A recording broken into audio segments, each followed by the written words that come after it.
Now, from WYDC TV, this is Big Fox News at 10.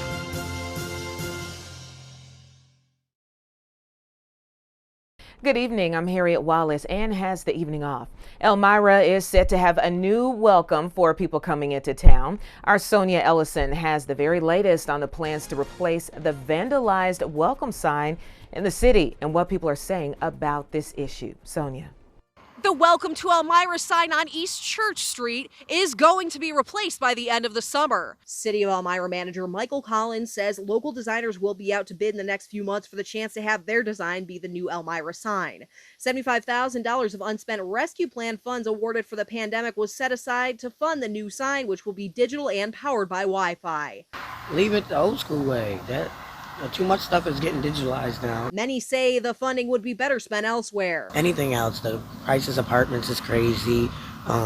You know what I mean? It's hard to live. It could go anywhere else but doing something like that. One local woman commented on Facebook, quote, taxpayer-funded COVID money should not be used for a sign. The money came from taxpayers all over the country, and if it isn't being used for anything COVID-related, it should be returned. The sign will be vandalized, too, so it's not a good idea. It's going to be digital. We got so much historical stuff here, and I don't think they should digitalize everything. We already have enough digital process. This year, Elmira's budget proposed a revitalized environment for taxpayers and community. Collins says the new digital design will probably be more classic yet simple and won't feature famous Elmirans like the old one.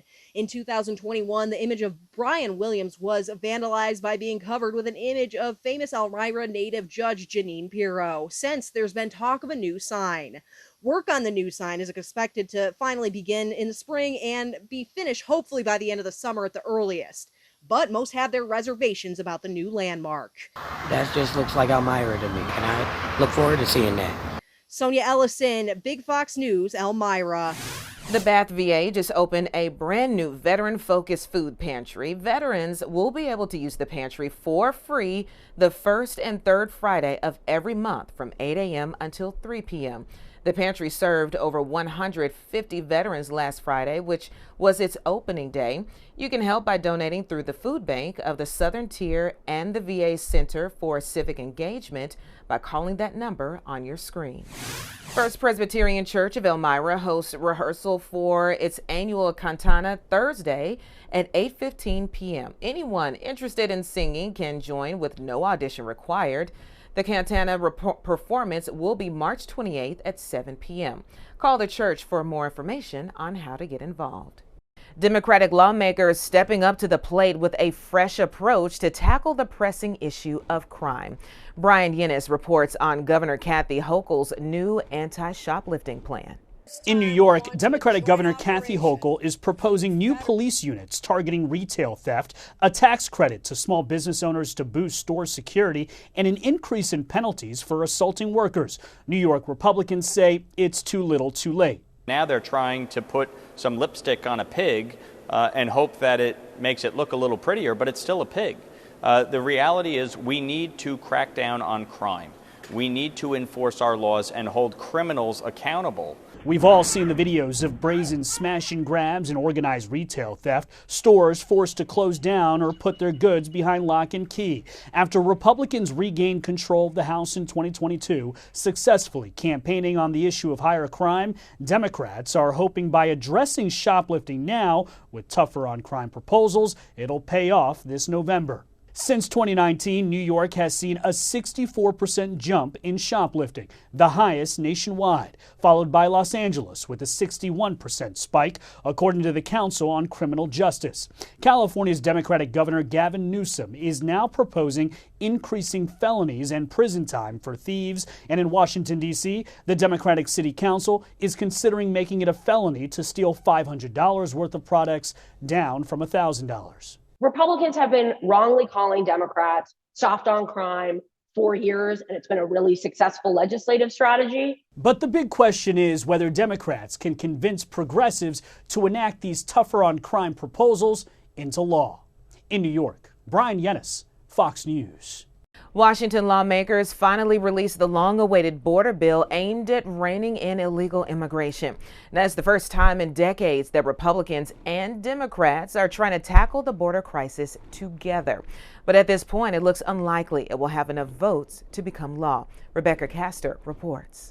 After historic numbers of illegal crossings at the southern border, the Senate's bipartisan border bill aims to gain control of an outdated asylum system. Changes the asylum laws, builds more wall, adds more detention beds, adds more deportation flights, changes this 10-year backlog that we're currently in now to weeks before people are actually deported. That's what the bill really does. The proposal took months to negotiate. President Biden says he'll sign it, but the reality of the bill getting to his desk is a long shot. This doesn't resemble H.R. 2 that we passed out of the House. Very little, if any, of what we passed in the House is in the Senate bill. The main point of contention for some Republicans is a measure that would force the Biden administration to shut down the border after 7 days of 5,000 migrant encounters per day. Some people are thinking that this is somehow like counting 5,000 people in every day and releasing them. That's absurd. Anything short of shutting down the border, shutting down free hotel rooms, shutting down free credit cards for illegal aliens that are coming into this country, anything short of that is going to have problems in the House. And that's why House Speaker Mike Johnson calls the bill dead on arrival in the House. GOP lawmakers are also pushing forward with their efforts to impeach Homeland Security Secretary Alejandro Mayorkas. Desperate times call for desperate measures, and that's where we are. The bill also unlocks billions in emergency aid for Ukraine and Israel, but with it unlikely to pass, the House is expected to vote on a standalone package for Israel this week. In Washington, Rebecca Castor, Fox News. The head of the nation's federal banking system brings some good news on interest rates for this year. Jerome Powell, the chairman of the Federal Reserve, said in a Sunday night TV interview that the Reserve is on a path to cut interest rates 3 times this year. Powell also said the economy looks healthy and that there's no sign of recession in the near future.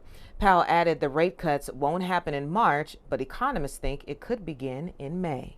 Your complete work week forecast is next, plus this. The countdown to Super Bowl 58 is on. I'm Marianne Rafferty with a look at how alcohol can influence your parenting style during football's biggest night, coming up.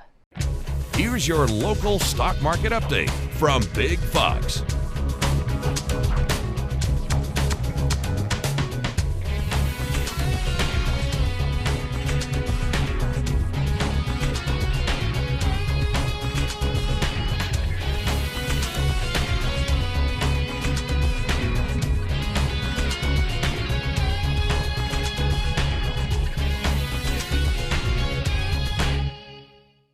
Now, your Twin Tiers forecast from Big Fox. Good evening. We've been pushing into some beautiful weather conditions here for early February, giving more spring-like weather, where our first day of February had a high of 41, and we've continued to stay at least about 5 to 10 degrees above normal, even topped off at 46 in the Elmira Corning area, even portions of the region hitting those 50s for highs. And we're going to see more chances to talk about these above normal temperatures. Still note, though, with the clear skies overnight, we are seeing that temperatures are dropping down to about 19 degrees, but that's about near normal for this time of the year, especially with that northerly wind. And we're going to keep those clear skies and light northerly winds in place for the next about 48 hours or so. So we still have some pleasant conditions in place. That little push of that northerly winds, what's keeping those temperatures restricted from soaring into those 50s, but we will get some help of seeing some temperatures into those 50s, even near 60s, with some increasing winds, but it is going to come with some increasing cloud cover starting on Thursday. That is going to be associated with some systems passing on by into the weekend. Our first one is going to stay warmer with some rain showers Friday, Saturday. Second system could be a little bit more wintry as temperatures will be pulling back as we head into next week. So here as we roll our way into our Tuesday, a beautiful day setting up. Even though we have a little chilly start to the day there with those clear skies, the temperatures underneath that blue sky should be able to be back into those 40s at least. So again, that northerly wind restricting the soaring temperatures, but still pleasant, keeping us about that 5 again to 10 degree range underneath a wind that stays under about 10 miles per hour. So we see much of the region flirt with that 40-degree threshold. Some spots there, Watkins Glen, Westfield holding on to about 38 degrees, but still pleasant to see that blue sky. Into our Wednesday forecast, we continue to keep those clear skies, which allows for some of those morning spots to drop down into those teens to lower 20s. And then we head into the afternoon again with that blue sky, bringing temperatures into those 40s and starting to feel a little bit of those winds starting to steer, which is going to bring us to those mid 40s again like we had yesterday. Now with that warming trend, we'll continue to add on that warmth as we steer to that stronger and stronger southerly flow all the way through Saturday, bringing some gusts up to 20 miles per hour. So no high wind concerns, but helping that warming trend. And you'll want to enjoy this warming trend as much as possible, because on the backside of it, we are going to be talking about some below normal temperatures moving in, starting that around that Valentine's Day there into February 19th. It also looks to be paired up with some drier than normal conditions.